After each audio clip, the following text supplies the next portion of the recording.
নমস্কার, আপনারা দেখছেন আমার ছোট্ট YouTube channel voice of Anirban. সঙ্গে আমি আপনাদের আপনজন অনির্বাণ চৌধুরী। প্রতিদিন সকাল 9টার মতন আজকেও সকাল 9টায় একটা নতুন ভিডিও নিয়ে চলে এলাম। বিষয়বস্তু আপনারা আমার থাম্বনেইলে দেখেছেন বা দেখছেন। আমি এই ভিডিওতে সকলকে স্বাগত জানাবো এবং আপনাদেরকে অনুরোধ করব ভিডিওটা শেষ অবধি একটু দেখুন। আজকে অনেকগুলো জিনিস, অনেক অজানা জিনিস যেগুলো তথাকথিত মিডিয়া দেখায় না, যেগুলো আমি আজকে আপনাদের দেখাবো, শোনাবো। আমি নিজে একজন সেকুলার, এ কথাটা আমি আগের দিন একটা ভিডিওতে বলে প্রচুর গাল খেয়েছি। গালটা তারাই দিচ্ছেন যারা ধর্মনিরপেক্ষতার মানে বোঝেন না, যাদের মাথায় গোবর আছে, যারা ভারতবর্ষকে দুর্বল করতে চাইছেন, ভারতবর্ষের ঐক্য সংহতিকে নষ্ট করতে চাইছেন, যারা হিন্দু মুসলিম ন্যারেটিভ করে এই দেশের মধ্যে একটা অশান্তির বাতাবরণ তৈরি করতে চাচ্ছেন, যারা মুসলিমদের বিরুদ্ধে হিন্দুদের মধ্যে একটা বিষ বাষ্প ছড়ানোর চেষ্টা করছেন অত্যন্ত কৌশলে। আজকে তারাই আমাকে গালি দিচ্ছে। কিন্তু যতই গালি দিন, যতই আমাকে ফোনে হুমকি দিন, যতই আপনারা আমাকে বাজে কথা বলুন, আমি এটুকু আপনাদের আজকে পরিষ্কার বলে দিতে চাই যে এই বান্দাকে কিন্তু আমার বক্তব্য থেকে এক চুল সরাতে পারবেন না। আমি সেদিনও বলেছিলাম যে কাশ্মীরের পেহেলগাঁওতে যে ঘটনা ঘটেছে সেই ঘটনা দ্ব্যর্থহীন ভাষায় আমি নিন্দা করি। এই ঘটনা ঘটিয়েছে পাক মদতপুষ্ট ইসলামিক সন্ত্রাসবাদী, এবং আজও আমি তাই বলি। আমি যেভাবে মালেগাঁও বিস্ফোরণের নিন্দা করি, আমি ঠিক একইভাবে পেহেলগাঁওয়ের এই গণহত্যার বিরোধিতা করি। আমি যেভাবে গোদ্রাকাণ্ডের বিরোধিতা করি, আমি ঠিক সেইভাবে মুম্বাই গণহত্যার আমি নিন্দা করি। হিন্দু মৌলবাদ, মুসলিম মৌলবাদ, হিন্দু সন্ত্রাসবাদী, মুসলিম সন্ত্রাসবাদী, উভয়কেই ধিক্কার জানাই। এবং এই যে সম্প্রদায়গত যে বিভেদ, এই বিভেদটা ছড়ায় স্বার্থান্বেষী মহল। সাধারণ মানুষ লড়ে মরে, তারা তাদের কার্যটা সিদ্ধি করে যায়, গদিটা বাঁচাবার চেষ্টা করে। তো আমি আজকে আমার কথাটাকে বেশি বাড়াবো না।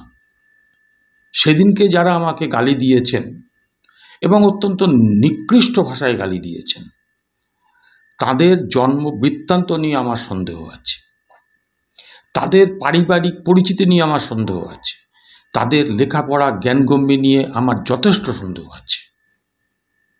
আমি তাদেরকে মানুষের পর্যায়ে ফেলি না। তারা যতই ধরনের কাজ করবেন তত কিন্তু আপনারা জানবেন যে আমার গলার স্বর আরও উচ্চগ্রামে উঠবে। আমি আজকে আপনাদের বললাম যে কতগুলো জিনিস আপনাদের দেখাবো।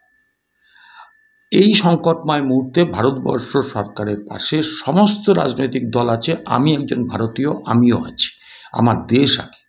আমিও মনে করি ওই যারা সন্ত্রাস করেছে তাদেরকে উচিত শিক্ষা দিতে হবে, এবং তাদেরকে যারা মদত দিয়েছে অর্থাৎ পাকিস্তান, তাদেরও সবক শেখাতে হবে।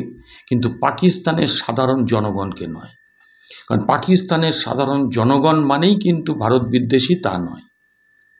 ওখানকার উগ্রবাদী মৌলবাদী তারা হচ্ছে আমাদের শত্রু। তাদের বিরুদ্ধে ভারত সরকার যে ব্যবস্থা নেবেন দুহাত তুলে সেটাকে সমর্থন জানাব। তা আসুন আজকে কতগুলো জিনিস দেখাই। ওই যে আদিল শেখের কথা মনে আছে? গদি মিডিয়া ওর কথা বেশি বলবে না, ছবি দেখাবে না। ওই আদিল শেখ যিনি ঘোড়ার ওপরে পর্যটকদের চড়িয়ে পয়সা আয় করতেন, যার পরিবারের একমাত্র মানে আয়ের ব্যক্তি ছিলেন ওই ভদ্রলোক, তার মৃত্যুতে তার শোকাহত স্ত্রী কি বলছেন একবার আগে ছোট্ট করে একটু শুনে নিন। उन टूरिस्टों को बचाने की बहुत कोशिश की थी, तो वो खुद चले गए, बचा नहीं पाए और खुद की जान।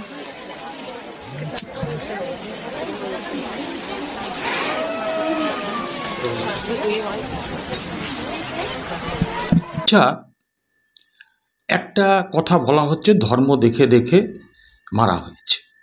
হ্যাঁ, আমি কিন্তু কথাটা যারা ভুক্তভোগী, যাদের স্ত্রীরা বলছেন, যাদের স্বামী হারিয়েছে, যাদের পরিবার পরিজন হারিয়েছে, আমি তাদের কথাটা 100% আমি সমর্থন করি। হ্যাঁ, নিশ্চয়ই ধর্ম দেখে দেখে গুলি করা হয়েছে, হত্যা করা হয়েছে। কিন্তু ওই চত্বরে ওই সময় আরও কিন্তু কিছু পর্যটক ছিলেন যারাও কিন্তু so called quote unquote Hindu. Puja Yadav তিনি কি বলছেন একবার শুনে নিন। तो उन्होंने मारा और मुस्लिम को नहीं मारा, ये इंडिया में मैसेज जा रहा है। ऐसा नहीं है, मैं सुबह से कश्मीर में घूम रही हूँ, मैं एक हिंदू हूँ, लेकिन मुस्लिम भाई हमारे कंधों से कंधे मिला के हमारे साथ खड़े हैं और उनको ना हिंदू से खतरा हो रहा है ना हम लोगों को मुस्लिम से खतरा हो रहा है।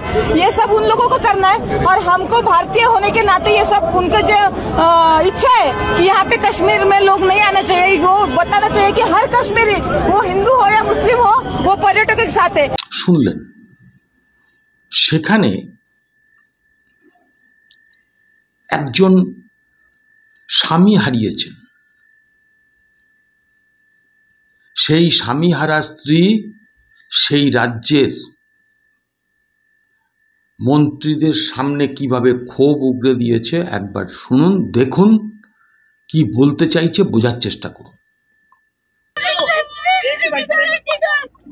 उसको बोला वो मुसलमान नहीं है, उसको गोली मार दी, तीन मारे। कोई नहीं आया वहाँ पे 1.5 घंटा, वो जिंदा था तब तक कोई नहीं आया वहाँ से। अगर होती आर्मी होती तो मेरे को बच सकता था, कोई नहीं आया वहाँ से, कोई नहीं आया। मोबाइल का हटाओ,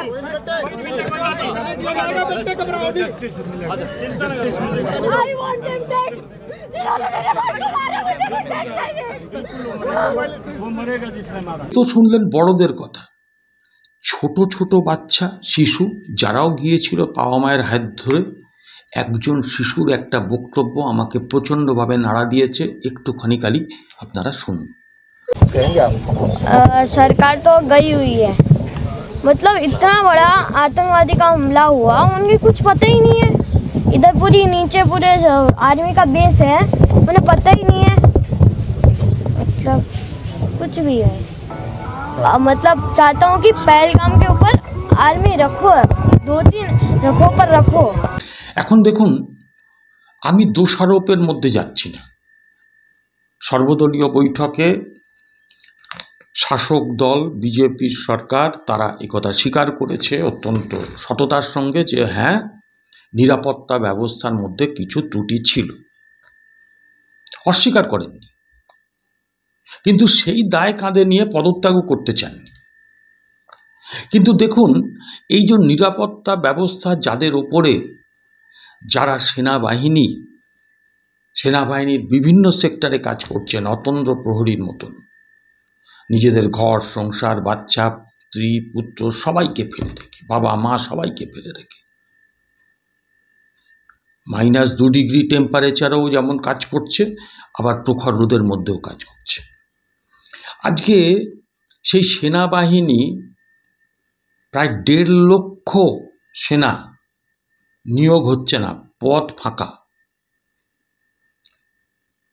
তাহলে যে সেনারা কাজ করছে তাদের ওপর চাপ পড়ছে এবং সেখানে বলা হচ্ছে যে কর্মবীর তাদের না আছে ট্রেনিং, না আছে কিছু, 4 বছরের চাকরির মেয়াদ, তাদের কি দায়বদ্ধতা থাকবে?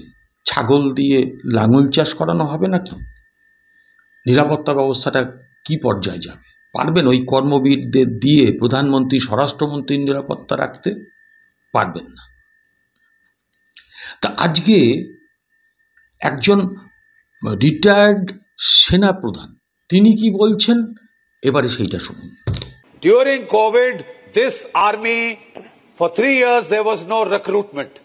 Our forces were cut down by 1,80,000. Who did it? What about the threat assessment? You saved money. You saved money to get these people killed, damn you. I fought in Kishtwar. 3 years, Arnab. We had that area totally under control. শুনলেন, এরপরেও যদি বলেন হিন্দু মুসলিম, আরে মুসলিম ওখানে যারা আছে সেই পর্যটকদেরকে শুশ্রূষা করা থেকে, সেখানে মোমবাতি মিছিল করা থেকে, সেই কাশ্মীর বন্ধ করা থেকে শুরু করে সব কিছু তো তারা করেছে। এক বিজেপি নেতা, তাকেও কিন্তু এই এক মুসলিম যুবক শুশ্রূষা করে তাকে সমতলে নিয়ে এসেছিল, তিনি নিজে স্বীকার করেছেন। যাই হোক, আমি বলবো এই অশান্তির বাতাবরণটা যাতে তৈরি না হয় তার জন্য বিষ বাষ্প ছড়াবেন না, যেমন গুজবে কান দেবেন না। এই যুদ্ধ যুদ্ধ যুদ্ধ যুদ্ধ যুদ্ধ লেগে গেছে, দেখুন যুদ্ধ আদৌ কতটা কি হবে আমার সন্দেহ আছে। আর আমি এই যুদ্ধটা যে হবে না সেটা আমি অনেকটা নিশ্চিত, না হওয়াটাই বাঞ্ছনীয়। কিন্তু আশা করব আমাদের দেশের মাননীয় প্রধানমন্ত্রী, স্বরাষ্ট্রমন্ত্রী, তারা পাকিস্তানকে একটা সবক শেখাবে, কারণ সৈন্যদের জীবনেরও একটা দাম আছে। একজন সেনা নদিয়ার, আমাদের পশ্চিমবাংলার ঝন্টু শেখ, সে তো মারা গেল, প্রাণ দিল ওই জঙ্গিদের সঙ্গে লড়াই করতে গিয়ে। ঝন্টু শেখ কিন্তু মুসলিম, প্রথম শহীদ সেনাদের মধ্যে। তাই বলি এদের কথাগুলো একটু ভাববেন। হিন্দু, মুসলিম, বুদ্ধিস্ট, খ্রিস্টান, শিখ, পার্সি, আমরা সবাই জৈন, আমরা সবাই একসঙ্গে আমরা থাকতে চাই। ব্রিটিশের বিরুদ্ধে, সাম্রাজ্যবাদের বিরুদ্ধে যেভাবে সবাই দলমত নির্বিশেষে, জাতি ধর্ম নির্বিশেষে এক হয়ে লড়েছিল, আজকে সন্ত্রাসবাদীদের বিরুদ্ধে ভারতবর্ষকে আর যে লড়াই হবে ভারতবর্ষের পক্ষে, আমরা সবাই মিলেই সেই লড়াইটাকে শক্তিশালী করব। আজকে এটুকুই। আপনাদের মতামত নিশ্চয়ই আমরা জানব কমেন্ট সেকশনের মধ্যে দিয়ে। আজকে এটুকুই। সবাই ভালো থাকবেন। নমস্কার।